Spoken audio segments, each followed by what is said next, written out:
Qui ba maman basombi bateau de pêche. Mais ça les l'autre côté parce que ba papa nde tozala ki na mokumba yango pe ezali ya biso. Na mokumba yango tosala ki nini? Na lingi na zongela lisusu ele kaka kalate. Mais na résumé kaka yango parce que bino nyonso ba papa bobanda ki kopesa 50 et 10 dollars pour na bateau de pêche. Mais si manango boyoki lisusu papa lobite bateau de pêche, il faut diaspora ya Europe nde somba yango ndenge ni lisu bongo. Eh bien parce que effectivement 10 dollars oyo bopesa ki liboso batu ya direction générale basale la ki yango mwa misala kaka natina bateau de pêche. Ndenge na lobaki yango pe na manzangungu na kanisi bokoyoka yango. Bateau de pêche ezali kosomba likemba te oke ozwika mbongo pesi bapesi yo likemba oke nango. To kosomba voiture oke na station wa boyokani bokakoli ozwi voiture okoti oke nango. Bateau de pêche ezali bongo te. Bateau de pêche ezali eloko ya munene pe etambolaka na mai. Lokola pe avion etambolaka likolo. Donc etambolaka na mabele te donc ezali na ba condition nango ya ndenge mosusu. Pe na lingomba na biso kala basalaka pe ba texte oyo l'État a permettre lingomba asala ba activité oyo ezalaki ya lingomba na époque wana.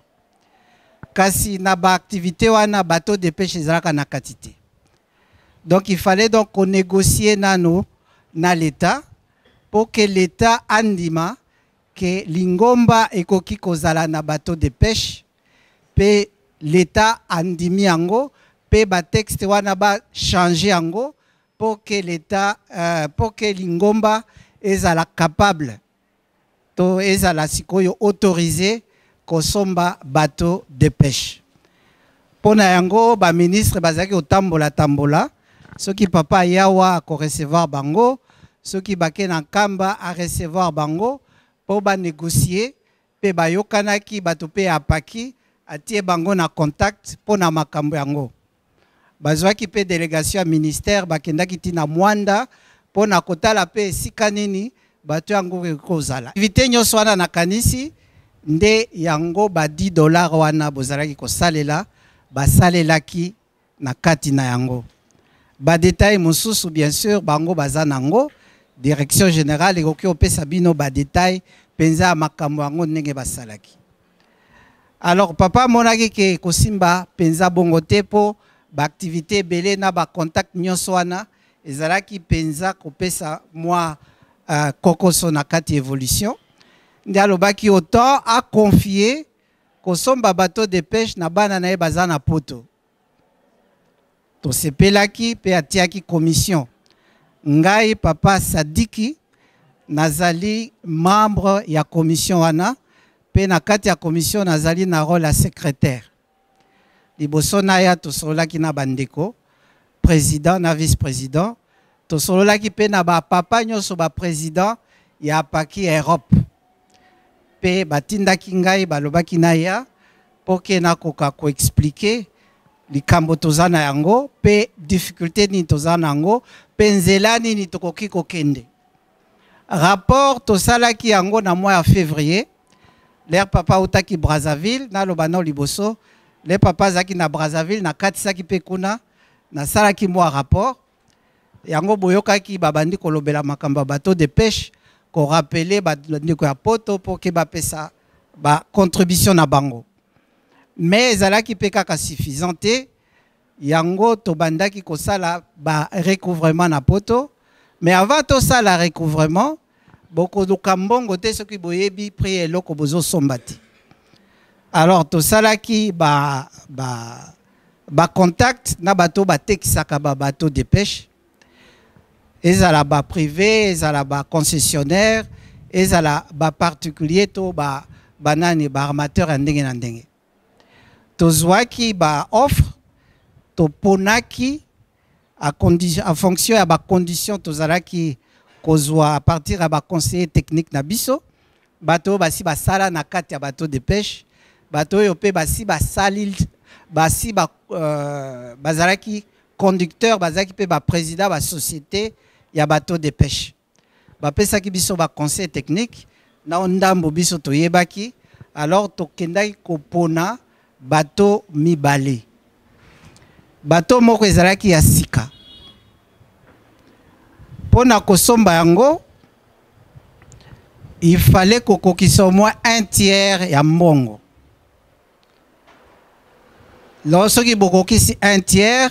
wana babandi kotonga yango pe bakoki kopesa bino 9 mois après soki bosilisi kofuta mbongo itikalaki oyo mususu ezalaki d'occasion yango à peu près ba condition ndenge moko c'est-à-dire yango ezali 9 mois te yango soki bosilisi boyokani bo signer contrat 3 mois après il faut bosilisa kofuta mbongo wana soki bofuti yango te mbongo na bino ekei perte parce que bateau etikalaka libanda te etikalaka na port wana il faut kofutela yango soki bosi bofuti donc yango to discutaki to pesaki offre nyonso mibale na comité na biso na nokuna to décider to lobi oui to zui ba offre mibale wana to tiaki yango na rapport to tindaki na direction générale mais to yebisi pe bango boye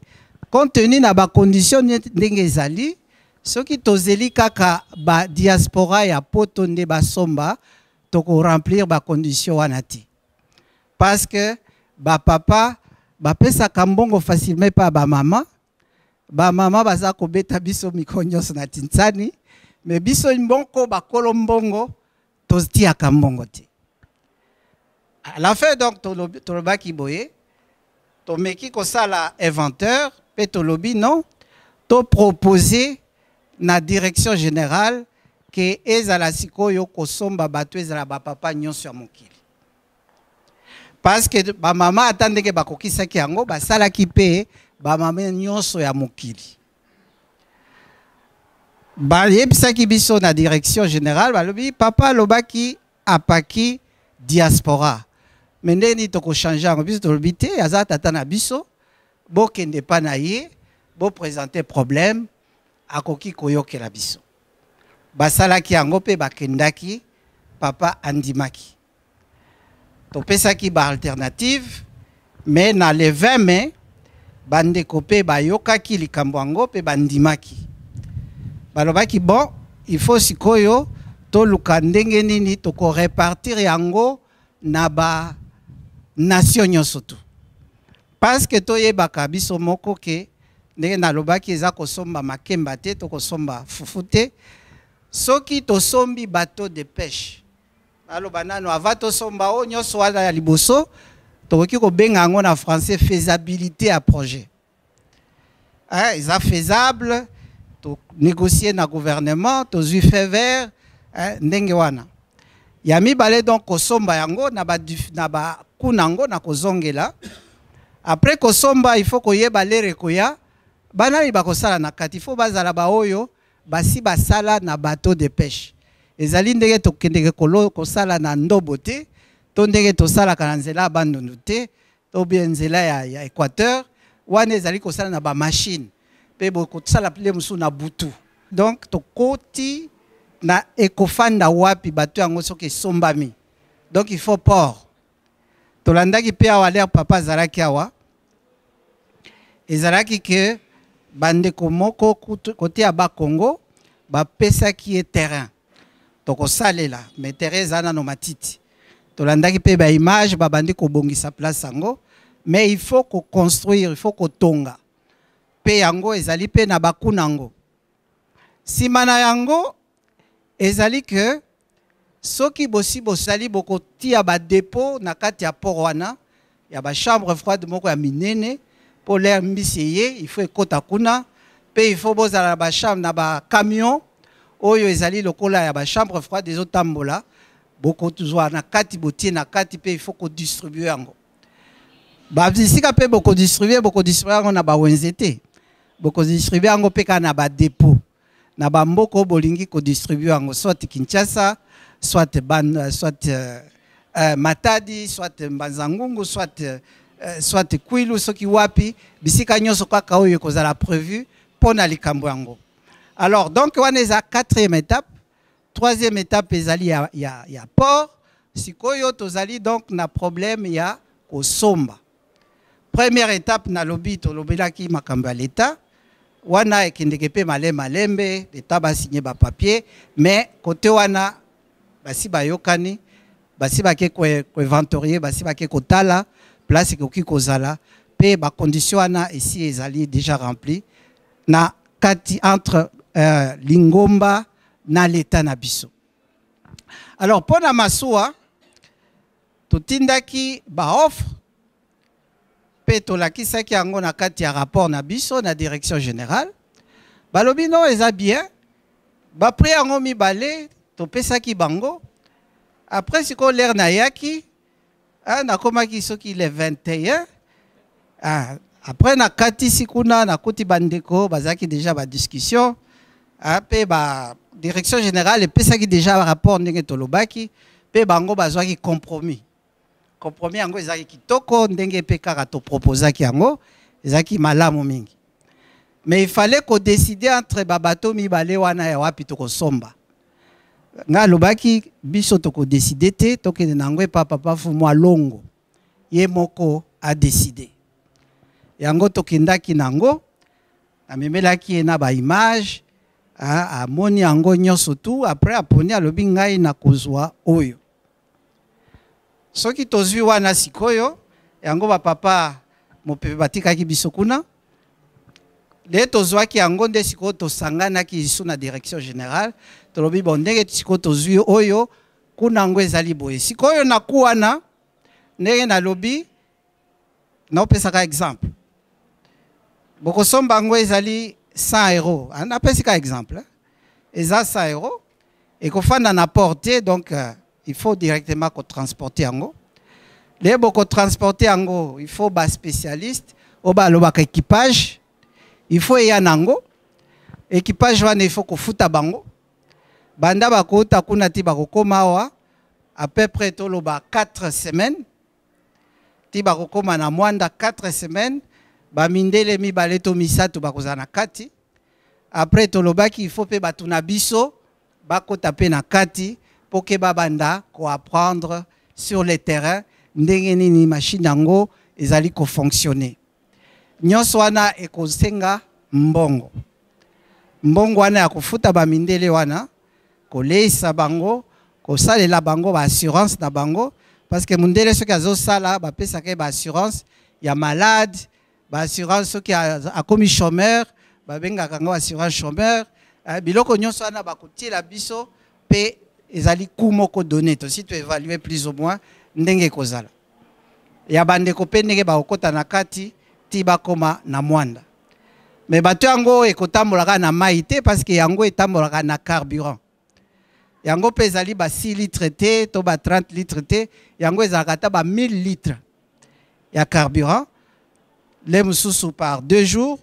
les moussous par jour, ça dépend. Donc il faut calculer qui nyonso wana ti bako takuna ti na ndenge bako koma na mwanda carburant ndenge nini ekozala consommer pe ndenge nini kuna yango ekozala. Il faut pe bateau wana ezala assuré parce que na poto pour voiture kaka etambola il faut assurance. Pe assurance wana ezali dans service nango ezali bien déterminé. Ensuite à part baku wana il faut payer bako banda kotia carburant bako tie lango wapi les babandi koya les msu batelemi na port na pesi exemple port ya Maroc bako telema wana po batia bango carburant port wana pe bako fandisa bango pamba te il faut bafuta pe mbongo ya parking to bengi yango parking. Donc, ba prix nyonso wana ndenge bomoni soki to bakisi wana ndeko permettre biso tozwa masuwa to sombi to ye nango tina mwanda pe tozali sûr que kozala opérationnel équipe pe ya mindele wana le bakoyati na mwanda tokotika bango bazonga kaka directement te tokoluka pe ba former bato mususu le bako former bato mususu tokozwa bango inane te tokozwa bango ata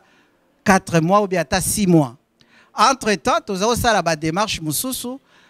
pour que na ba école conventionnelle kimbangiste na ba école na biso wana oyo ba filière ya professionnel to fongola ba école de pêche oyo ekobanda ko former bato directement na cadre ya ba biloko maritime eza ndenge ya kokende na fleuve te ezali ndenge ya kokende na océan ndenge basalaka na ba mer pe ndenge basalaka ba pêche wana industrielle donc tolingaki ezala bongo pe papa Fumalongo ya ndimi yango il faut kaka toluka sikoyo koluka ndenge nini ya kofinaliser yango à long terme oyo ezali à court terme pour na maswa na biso donc les bamindele wana bakoya bakofanda à peu près encore bon excusez ba minoko ezali moi ebele na minoko donc na pona donc 4 mois bakofanda après 6 mois bakofanda entre 4 mois et 6 mois pour na conformer après wana nde bazongi kozonga nango biso kaka nde tokofuta pe ba bien na bango donc bomoni ke baku e kozala mwa mingi alors ceux qui totie baku nyonso wana ensemble nde totiaki yango tosalaki siko répartition na ba nation nini RDC nation nini RC République ya Congo nation nini République ya Angola nation nini totiaki mususu reste ya Afrique c'est-à-dire bandeko bazana Afrique du Sud bazana Uganda bazana Burundi bazana Nigeria bazana Gabon nga tozwi kaka ya muke wana tozwi 1 million po botala calcul nanga tozwi 1 million biso pe ba papa na 1 million wana tozaka biso mingi te elingi koloba kaka ba papa babi bengi ya pakite ezali na oyo bazana Afriki na oyo bazali na kati ya Faki na oyo bazana kati ya JTK na oyo bazali na kati ya ba mouvement nyonso tu ezala ba mbuta ezala ba responsable soki totali kutu ba responsable toza plus à 90% ba responsable bazaka ka ba papa mama ataka kaza mwana bokoba oza nani on azali mutu afiki mais tandis que papa ko tuna e oza nani nga aza jeteki nga nazali boye be mama d'abord balobaka bazali afiki osaka mouvement ni wana ndi apesio mouvement tandis que biso tozaka inverse tobandi na mouvement soki siko mutu atungisi ndi alobi mais osaka oui mais kuna na kendeka na ngati naza kutu na carte te boye na boye donc tokolisa conscience wana soki toza 100 000 soki ka na 100 000 wana tolobi chaque mois totiaki wana 3 mois parce que ndenge na lobaki tozwi option il y a 3 mois juin juillet na août soki kaka moko pendant 1 mois afuti na ye $5 na lobi kaka moke bongo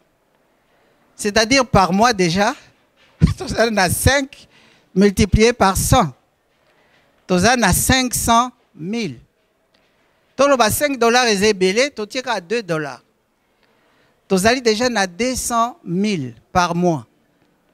pe mutu na mutu $2 tofutaka okosomba kamwa soki eloko nini mwana atuni obimisi mbongo pesi mama atuni opesi ye tandis que biso tozaka difficulté kobimisa pona biso moko fete ya mwana okosala fete ya koko sali fete ya boyo sali siko fete ya yo moko papa mbongo ezati problème na biso ezali place wana il faut tisiko toluka ne fiske ko équilibré parce que toza ba responsable toza fondation ya libota tozali fondation bisika nyonso toza pe fondation ya lingomba nango $2 par mois ezali par jour te par mois ozo bombango donc par mois kokokisa $2 futi na makambo isili tokokisi contribution ya RDC papa si aponi yango et bien biso sikoka nde tokokisa po contrat esigname maswa pe tomoni yango tokofete biso nyonso ba mama bakozwa misala pe misala yango ya ndenge na ndenge mbisi pe esaka bakisi, mbisi esaka ba biloko ebele. Mais biso toyebi na te papa za obomba ba biloko ebele na kati wana. C'est pourquoi bandi na yango pour que ayebi ke non seulement crise ekoya pona kolia, mais azali pe na ba kamwisi na ebele, azali ko bombela bana na ye. Et c'est pourquoi c'est pas aussi pour rien qui va fête et ba inspiré tout près na fête ya paki. Zara toujours bongo pour que toyeba penza soki biso to bloquer tozo bloquer lingomba mobimba. Tandis que ceux qui biso to fongoli, tozali ko fongola pe lingomba, c'est-à-dire ko fongola biloko nyoso papa azali ko lakela biso. Pe to tuna kami. Bisika nyoso papa fongola ko mona elobi na sina fongola nanga. Donc bane ba bloka ka biso ba papa nde tozo bloquer. Ponanga les ba collecte ko banda ko salema a principe na poto to tiaki ke to tiaka liste. Nani apesaki, nani atato sali tinsani. To komaka liste toujours pour que mokolo yango ba liste wana to kobanda kotia pe ekoki pe kozala na musée tozali lelo mais 50 ans après bato bakoyeba histoire yango lisusu te ba président bazalaka boye na selile wana bato bazalaka boye na paroisse wana bato bazalaka boye wana na bana nyonso balobi ba papa na biso basalaka musala pe biso ifototika yango te. Donc il faut biloko wana to kotisango oyo tolobaka na poto par exemple au kota na bibliothèque au kota biloko ezalaka kala kala combien tata mwana pe tata molimo santo. Amen.